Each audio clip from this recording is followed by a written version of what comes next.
Okay, here we go. See if it'll start.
Oscillating a little bit between 850 and 950, it looks like, for the most part.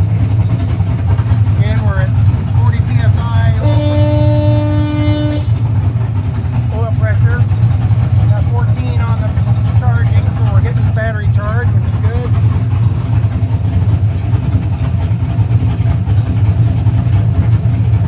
Coolant temperature is up to 117.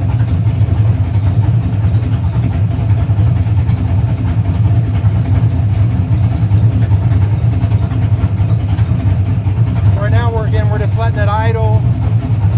Rear main seal was leaking a little bit after we replaced the oil pan for the, third oil pan. First one had a crack fitting, second one the pan rail was bent, third one looks like it's working, but then it revealed the rear main seal leak, which wasn't bad, but it was dripping a little bit. We couldn't tell that previous because of the bigger oil leak we had. So we're going to let it idle here so it warms up a little bit, then we'll rev it up some, hold it there for a minute, see how it does, and then check for oil leaks.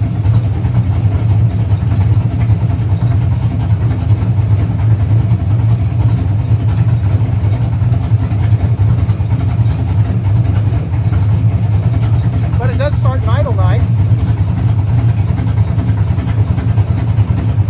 Now we had an issue before, once it got hot or warm, then it wouldn't continue to idle and start very well. But cold start, it does really well. It just sits there and idles nice. We also had a problem with the torque converter. We sent one off to ATI to be rebuilt. The one they sent us back wasn't ours. It was for a turbo input shaft instead of a power glide input shaft. I had it all in there, had it all assembled. Wonder why it wasn't put the transmission in through the gears, wasn't doing nothing. Well, turned out they had sent me the wrong torque converter, so my input shaft wasn't engaging because it was turbo 350 input shafts, about 3/4 of an inch. It's bigger than a power glide input shaft, so it wasn't engaging, wasn't turning the inside of the converter. So I got the torque converter back. So once we prove that we don't have an oil leak here, we'll put the converter back in, put the tranny back up, then we'll be able to see if we're all right. So we've been idling here for a few minutes. Water temp's up to $1.50. I'm going to start to rev it up a little bit. I'll get it to RPM. I'm going to rev it up a little bit.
goes. It died. All right, we're gonna check for oil leaks now.